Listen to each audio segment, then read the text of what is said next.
Good. All right, we're back, guys. Thanks for coming back. Right now we're entering round 5. We've got 2 guys in the 3-1 bracket. We've got Cody Bujnowski and Lawrence Parsons. Cody's playing a deck he named Zool. It is just, for lack of a better term, like it looks like hexproof for. Yeah, I mean it's running the effectively the same things as a normal list. It's got a couple little spicy meatballs in there for you. Lots of auras. And he's playing against Lawrence, who's playing deck called Orzhov Guildgate. Runs 3 Orzhov Guildgates. Yeah, it's running. It's just effectively like black-white. A lot of kill spells, like black-white control-ish. See 3 Nighthawks, 3 Execration Demons, 2 Lilies, 2 Blind Obedience, 2 Obzerats, 2 Disciples.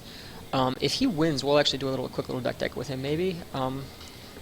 Just like it seems like black-white value creatures, and like it's almost like Death and Taxes style. Looks sweet. On top of that, he's got 3 Mutavaults, which is the best anything in Standard, best zombie in Standard right now. But yeah, it seems like it should be an interesting match, and we're gonna shuffle it up for you. If you have anyone you want to see in the last round for a feature match before top 8, let us know. On top of that, anything else you guys want, we're here for you. If you want deck techs, if you want interviews with the player who's doing well, or something like that, let us know. We're here to accommodate. I almost want to call this deck value time. It seems like which one? Black white? Yeah. I love it.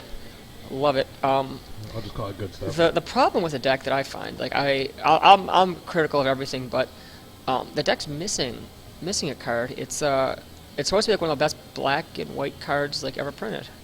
Sees a lot of legacy plays. Sees a lot. It's okay in modern. He's got no lingering souls. Whew. None in his main deck and none in his sideboard. I don't see anything to abuse it. Like he's not playing Sorin. Yeah, he's not playing Sorin. It might just move like Oh, well, they are underway here. They are underway. No idea what that particular card is. We also have the... It might have been Sign in Blood. Players incorrect. So that's likely Blind Obedience if that's the black-white deck. Oh yeah, it could be Blind Obedience, yes. We'll know for sure when he plays a guy. Any of the creatures. Yep, Cody leads out with his Sun Petal Grove. He's got Avacyn's Pilgrim. Now, the best reason to play Blind Obedience is that you get to reach over and tap your opponent's creatures every single turn because they never remember. We sent Joe to double check. That was a Sign in Blood. Oh, okay, so that is his graveyard. He's Sign in Blooded. Yep. Which means he is at 18 life. That's Lawrence did that. Yep, he's playing, I believe, another Sign in Blood. No, he played Kill Spell. Likely to just be a Doomblade. Probably a Doomblade, maybe ideally for him an ultimate price. Can you actually ask him to put his graveyard under his library so we can see? No problem. But let's see what Cody's able to do. He's got to get some pressure on the board here so he can start to amass equipments, but he's playing against the deck with Liliana of the Veils, so he's got a little bit of work to do. Up more. Oh, wrong way. Yep. Perfect. Alright, so it was ultimate price. One of the lost removal spells that doesn't get played too often, but the price was right. But we need to remember it for post-rotation. Because we'll move into a more mono-colored block. Yep, and then Cody drops Stranger, hits Lawrence for 2, goes down to 16.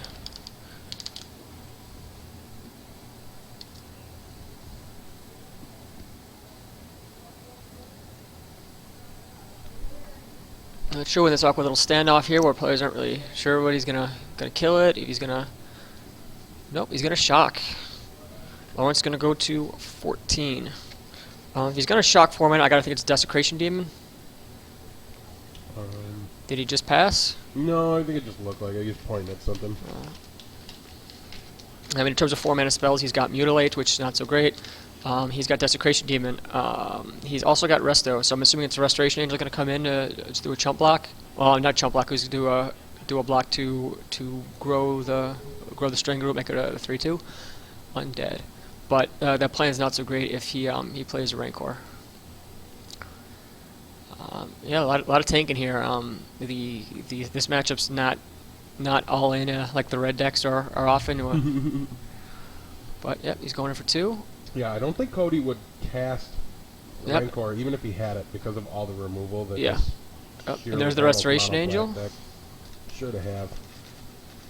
But now he gets blown out by some blocks.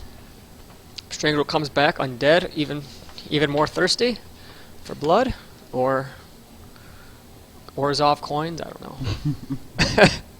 Wasn't sure I was going with that, and I didn't want to just stop.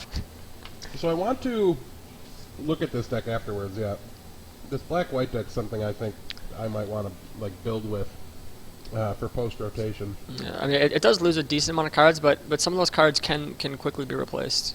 Even the mutilates in here were only good enough to warrant a 2-of. 2 of, yeah. And then Lawrence drops his Desecration Demon. Now he's got some flying power right now. He's got 9 power on the board in terms of flyers with the resto.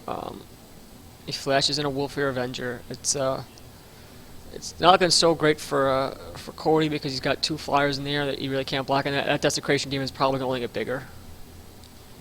And we can be sure Cody dropped to 17. Yep. And we've got Lawrence at 14 and Cody at 17.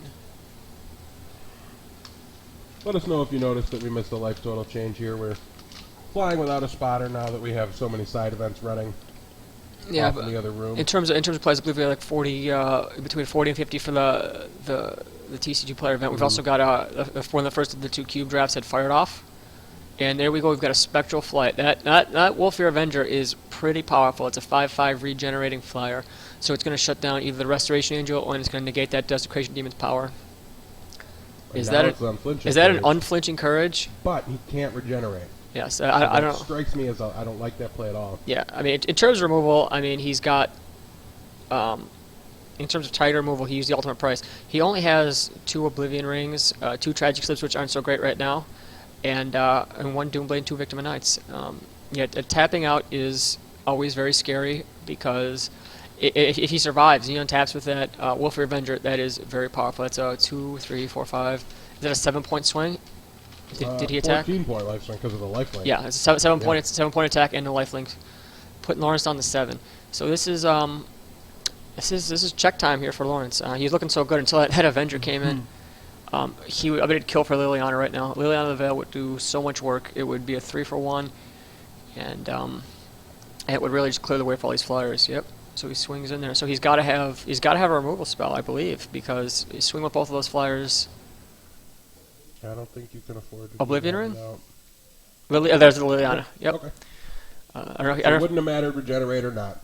Yeah, I didn't know if it was sandbagging it or he just forgot to play it or was going to play it post-combat just to see what was going to happen. Maybe he's going to see if he... actually, that makes more sense because he does give him the option to sacrifice the Wolfear Avenger to the Desecration. Not like it would happen, but in other situations, that's important to do. Make sure you get your sequencing right because if it were like a small guy... Especially on Moto. Especially on Moto. Doing it that way, it does gives your Liliana extra value because if you blow the guy out to tap the Desecration Demon, you can plus your Liliana, and then you've got 2 creature kill spells on a stick. Yep, and there you go. He's swinging in for 9. We missed the swing for 9 last turn, didn't we? So he's at 15. Yep. And then he's going to take 3 more. He's going to Celestia Charm. I'm going to exile the Desecration Demon. But the Restoration Angel counters the Celestia Charm by blinking the Desecration Demon. So right now Lawrence has got a lot of power on the board, and you hate seeing that. Any control player hates seeing a Lockstone Smiter come into play for free. Yeah, it's one of the few abilities that people forget about is Smiter is really good against Liliana. On top of that, though, in terms of discard, there really is not going to be that much in terms of discard beyond beyond Thoughtseize, but Thoughtseize is targeted, so you're not going to give him the option to do so. So the power of Lockstone Smiter, it is just a 3 mana 4/4 that can't be countered. That's it. It loses that extra ability. It's still pretty damn good. And is that 2 Smiters there? Yep. And Ethereal Armor on one of them. Yep. Ethereal Armor makes it a 5/5 first striker. He's jazz handsing it up. Got on board as far as I can see. So life totals are incorrect. Well, no, he can always sacrifice a guy to tap the Desecration Demon. Yeah, that's true. And that's what he's going to do.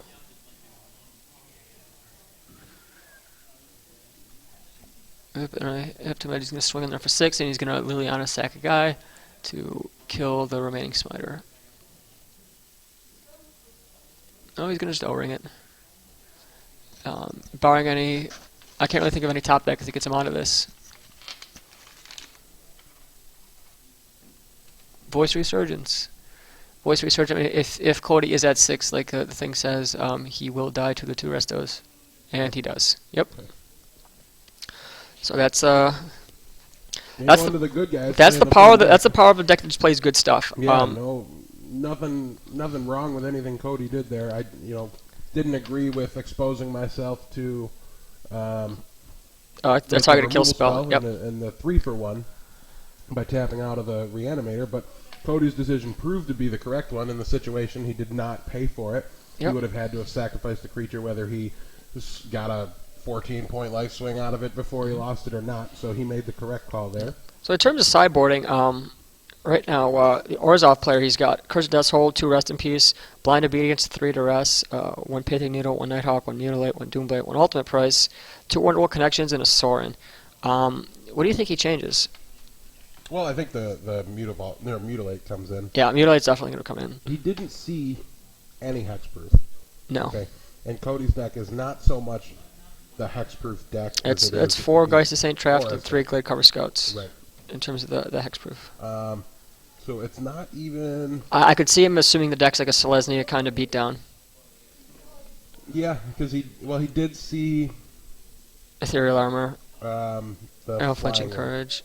What did he see? He saw Spectral Flight. Yeah. So that kind of tips the hat to... Bant Auras. Yeah, the Bant Auras deck. Yeah. But with that said, he saw so much stuff that doesn't have hexproof that I think he is obligated to bring in the Doomblade and the Ultimate Price. Yep. And I think he also brings in the Vampire Nighthawk. Yeah, Nighthawk's very strong.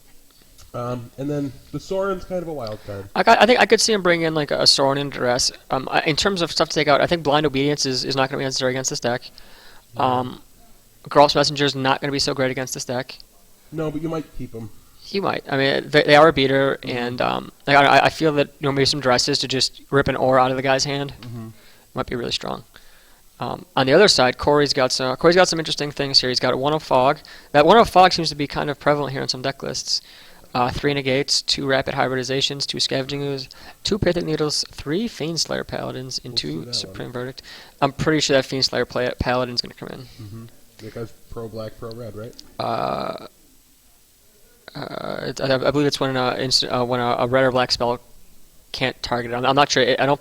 It doesn't say protection. Not like true protection. Yeah, it's not true protection. It also has First Strike, I believe. Yeah, First Strike and Lifelink. The First Strike and Lifelink. It's 2/2. Can't be targeted by black or red. Can't be targeted by black or red. Opponent's control. Yeah. Yeah. So it's not pro black, but in this deck, it's for all intents and purposes pro black.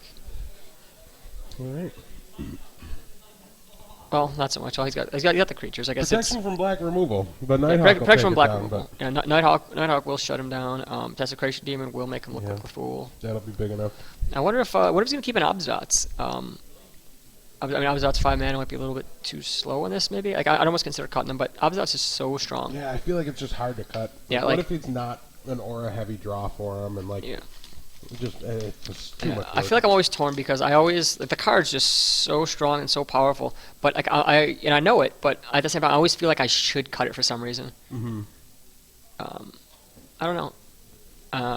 You have any cards like that you feel just are you feel like you should cut them, but you just can't bring yourself to do so? I would need to be looking at something more myself to play like that Esper deck to really know. I don't know, but I guess I talked about like Domery, how I've built decks with Domery in them before. Like I don't ignore green red. Yeah. I always have a hard time siding out Tameo too. Tameo just is she's so powerful. Like I totally agree with you. Even though you're like, oh man, what am I gonna do? Tap a 1-drop? Like that's not the game I need to be playing. But then how many games is it where you're like, oh no, let's keep the Thundermaw Hellkite tapped, and you know what I mean? And it helps so much. Or hey, I'm going to draw 4 cards. Oh, look, I got that Supreme Verdict. I gained a bunch of life because you had to attack my Planeswalker. Yeah, like I said, the only times I'm ever happy I sided her out are when I'm playing against really, really, really fast decks. Yeah, And I try to keep her in against mid-range. yep, against mid-range is where she really shines. Against like a really fast deck, she's just effectively a mulligan, because if you live to turn 5, you're generally you need to play a Thragtusk, or you need to even just Sphinx's Roar for 2, or you need to cast that second Supreme Verdict to get rid of that Hell Rider you missed on the first time. But yep, we're going to game 2. I believe Cody is going to be on the play. Lawrence looks at his hand. Can't really see much in it. Cody is. Yep, Lawrence is going to draw 9. Going to draw 9 and then throw him back and roll to 6. I don't know. What are your thoughts on after you mulligan looking? I'd never do it. It's always very contested. I think it's a mistake 1,000% of the time. I don't think you should evaluate your decisions based on information you did not have when you made the decision. I think that's flawed logic and leads to more flawed logic. I know personally I never do it because I know I'm not able to keep that data out of my decision making. That's actually a really good thing to be aware of what your strengths and weaknesses are, and like if you know that you're going to be influenced by looking at those top cards, and it might push you to keeping a bad 7 next time, it's best just not to look, reshuffle and you'll be all right. How does it go to the stream? Good. Yeah, I think we're doing all right. No complaints yet.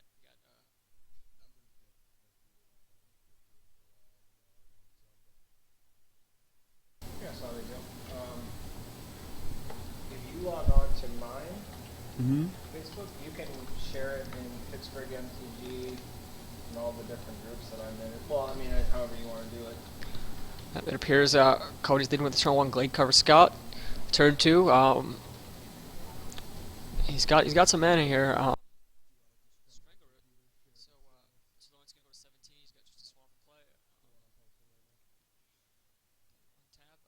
is where it gets complicated, because Liliana the Veil is not that great of a draw anymore, because you sack a Strangler gets bigger. And it appears though he played Sign in Blood. Just draw 2. Lawrence, I think, is at 15. I'm not sure if the Sign in Blood, we got a little bit of glare on those cards. But I'm going to go with that as Sign in Blood. You don't see the top of that hand, Joe? No, I can't.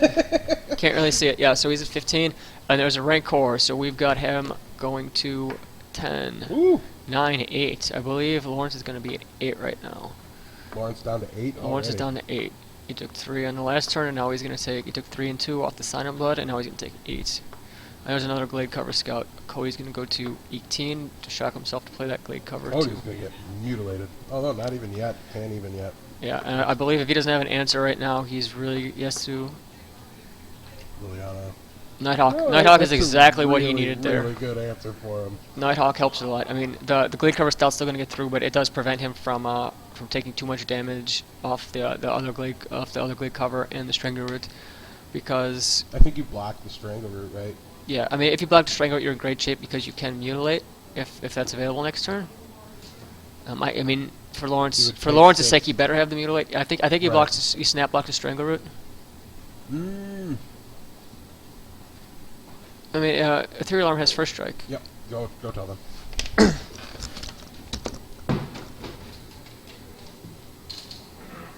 All right. So we're gonna make sure judge in the booth means that we get to clear these situations up immediately.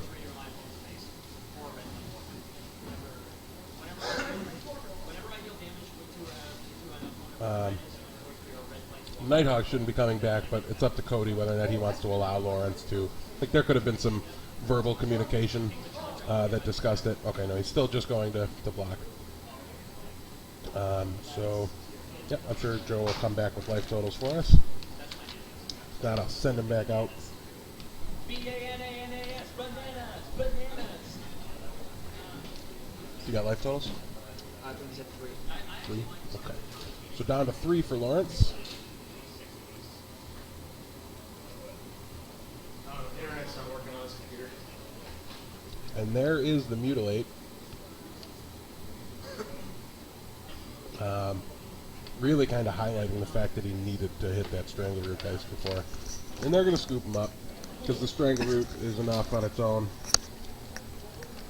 And on top of So- that, he would have had an elemental token too as well, and Rancor would have gone back to his hand. So looks like we're going to game 3. That was an explosive draw by Cody. Yeah, if he would have just drawn or blocked the Strangleroot though, he would have been in a position to like take 1, and he would have taken more damage last turn though. He would have By taken 1. no, he would have taken less damage because the 2 from the Strangleroot got in, and the other damage trampled through. So he prevented 3 damage by taking the by blocking the ethereal armored up Glade Cover Scout. Had he blocked the Strangleroot, he would have actually taken 1 less because he would have gained 2 off the lifelink of Vampire Okay, Nighthawk. he didn't gain any life. Yes, and he also would have got rid of one of the first instance of the Strangleroot. So then he would have been in a position where Mutilate would have, he would have died. He would have been at 1, tapped out, but the only thing in play would have been the elemental token with the Rancor on it if Cody had played it. So that's an alternate line of play you could have had. Forgetting the first strike on ethereal armor was huge. It's definitely something you got to pay attention to. I don't know if Lawrence is going to get out of that one, but I mean another time Mutilate or another Nighthawk really would have helped. Liliana would have been good there. Even Obzat, there's so many things he could have done to stay alive, but we don't know if he would have won that game or not. But he didn't give himself the chance by missing on that first strike. Both players had missed it though, so we fixed that, and we are the unblinking eye of Sauron? fairness of Sauron, yeah. So we're going to game 3. How's the Twitch stream going, John? Jim, I was talking to John about it. Pretty good. We had a little dip in viewers here, so we're trying to Make sure you tell your friends to join in on that. I had posted it on Facebook and things like that, so make sure you check it out. Tell your friends. Just let them know how awesome me and Joe are. I know. We're entertaining you. Yeah. I mean, What else does anybody need to know? Yeah, we're here to entertain you guys, or something like that. Quite literally my job today.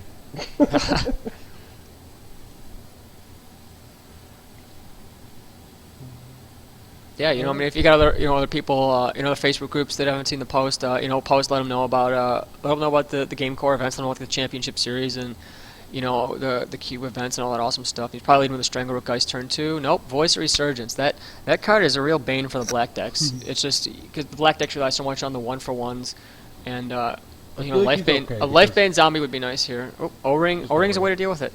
It's curious. The black-white deck is not playing well. I decided a second ago. What's the card? 3/1 Intimidate. Life Bane zombie. Yeah, that card would just be insane right now in this matchup. And there's a Smiter. Cody. I think right now, Lawrence is in great shape because he's just going to be 1-for-1ing everything. Liliana. Nope. Nighthawk. That's why I thought he was in good shape against the... I thought he was going to play that last turn, and I likely would have instead of O-Ringing. Yeah, I think the O-Ring is good because it does deal with the elemental token. Mm-hmm. There's just a lot of removal spells that'll do that for you. Cody now has to keep his Smiter. I mean, the fact that he didn't swing with that Smiter means he might be lacking in terms of other creatures he needs to protect it. Ooh, I don't know about this attack on Lawrence. I think just keeping the Nighthawk back and protecting your future plays. If you've got a Liliana, now's the time to play it, protect it. Yeah, I think it's all predicated on what he knows that we don't. Or he just plays another Nighthawk.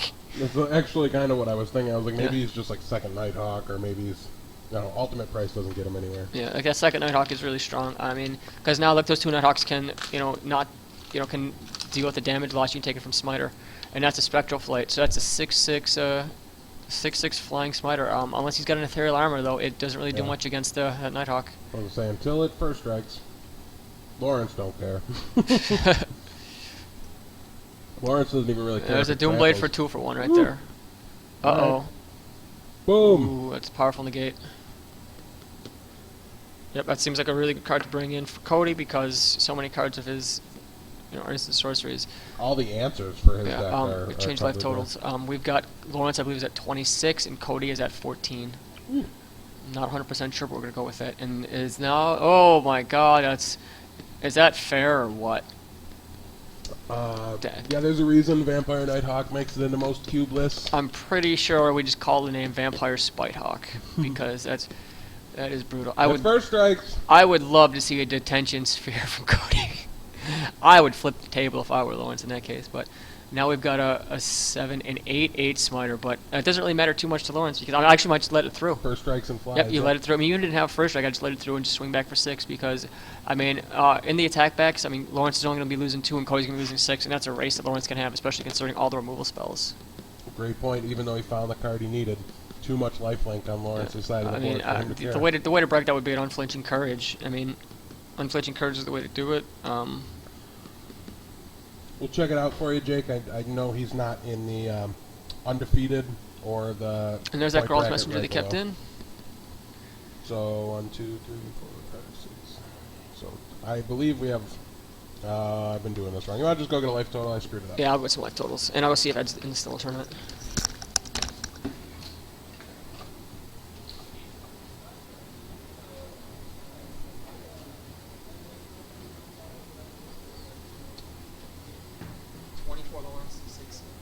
Okay.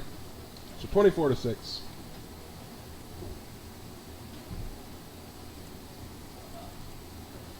I'll send for an actual update here in a second if Joe will be so kind.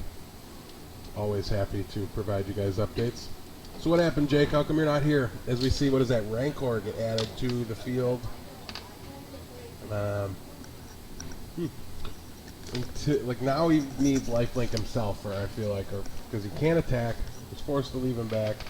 I mean, if Cody's only at 6, I mean, is he just dead on board right now? I think so, but I mean, he's in a position where he's like letting Lawrence, like make Lawrence make the right play. So he's gonna block token, take 6 and die. Yeah, I mean that's still 6. Yeah, the Undying of the Grol's Messenger. Yep, and that's game. All right. Yeah, an important thing to keep in mind there is that Undying is a trigger, and you know, make sure you, again, it comes down, don't waste your triggers. I could have seen a scenario which Cody if Cody off the tops if Lawrence misses his trigger to kill him, and Cody rips an unflinching courage, Cody wins that game. Yeah. So it comes down to, again, don't miss your triggers. All right. Well, I'm going to take a step outside here quick, see if I can get Lawrence to come in and talk with you about That'd be great. his innovative deck. Make sure you ask him for me so that I can go back and watch the footage later to see what he thinks the direction the deck should go post-rotation. Okay. And then I'll try to get you another feature match in here so while you and him are talking, people got some fresh Magic to watch. So stick around. We're going to talk to Lawrence, the first guy that we've come across playing a deck that's not really... a little outside the box. I mean, not outside, like just under the radar. We'll call it under the radar. Under the radar. Oh, we did see a Bant trading post deck. I've been playing that for months. I guess that makes it good, Joe. No, it's not good. It doesn't make it good. It just makes it not under the radar. That's true. I'm the originator of bad decks. If we were anywhere but, if it wasn't a Buffalo player, it would be under the radar. But Jimmy was from Buffalo, so. Like I said, I'll be right back. Hopefully get Lawrence in here with Joe and a new match for you guys to watch. Hold on, I'll be right back. Yeah. So I'm just gonna do a quick little plug. If you like me, if you don't like me, whatever. I do a podcast weekly about the Buffalo Magic community, about tournaments, about spoilers, about decks, about strategies, things like that make you a better Magic player, make you make you a cool person. You'd be cooler than me. It's called the Slam Dunklers. Myself and John Blevins, we take a comedy approach to Magic. We do feature matches, we do live events. It's fun. Check out the podcast and the Facebook page, like us on Facebook. It's facebook.com/the Slam Dunklers, the facebook.com/the Slam Dunklers, youtube.com/the Slam Dunklers. We came up with some awesome tokens, the Dunkler tokens, where we give them out at events. So if you're around, check us out, and hand some tokens. We'll spread the word. It's fun. We enjoy it. It's a good way to keep in touch, be part of the Buffalo Magic community, get news on tournaments, get news on testing, for big events. And hopefully it's worth a laugh because I love doing it. It's so fun. It's hilarious. I love listening to myself talk because I say so many stupid things and so many funny things. Mostly stupid and funny. We try to be insightful. But yeah, on that note, we're going to try to grab Lawrence, get him a quick little deck discussion. And I don't know if we get another feature match because the round's always winding down. That was an interesting match. I like to actually play Desecration Demon right now. Card seems strong. Post rotation, I'm not sure if Obsidian is going to be like the go-to like black white or the Esper or the Junk card, or it's going to be Blood Baron. It's very interesting. It's almost like, I don't want to say it's like political in terms of like a political race, candidacy. I want to see who comes out number one, and I personally think it's going to be Blood Baron. With the mana base now, Obsidian's so much better, but if you're playing black-white, Obsidian's better. If you're playing a 3-color deck, the mana's not going to be so good without the friend lands, the enemy lands. The M10 and the Innistrad ones. And as a result, I feel that Blood Baron is just going to be significantly better because it's easier to cast, and that is really the big thing. I mean, if I just see so many games, Obsidian stuck in your hand, and you can't cast because double white, double black. But yeah, interesting deck list. Hopefully we get to talk to him for a bit, see what's up. And if not, if you have any viewer questions or things you want me to just rant about, or judge questions, or cube questions, I don't know. Yeah, I'm here to fill up space and maybe make you laugh or give you some insight. I don't know. I like being Jimmy's little sidekick. I don't know if I'm his sidekick or his boss right now, but I'll play that by ear. Yeah, I gotta say, just another shout out to GameCorps for their awesome event. I love coming on to GameCorps for other events. Great prizes, great competition, great people. The store is beautiful. On top of that, drive's not so bad from Buffalo. From Rochester might be a little bit longer. I don't know. I guess Lawrence will be bringing in the deck, and Jimmy's bringing him in right now. So we will see what happens. Look at the door. How you doing? I saw you on the camera. You seem like you're doing all right there. Put on the mic, and we'll get it going. Yeah, I won't. I'll just look at the deck list. I won't separate everything, and we'll. So yeah, we got a. Make sure he's on. Good to go. Yeah, he's good to go. So yeah, congratulations on your event, on your win. You went 4-1 now, I believe. Yes, 4-1. Thank you. What are your thoughts on the? I guess why'd you play this deck? BBD played this on Star City Games like 3 weeks ago. And Okay. I really like black and white since I've been playing Magic. All right. And during the older Ethnica Black, I used to play a black and white deck. And It's been running pretty well for you. yeah, it's been running pretty well the past few weeks. I got a few questions here. Yes. Well, first off, we'll get into the one that's really been bothering me. Where's the Lingering Souls?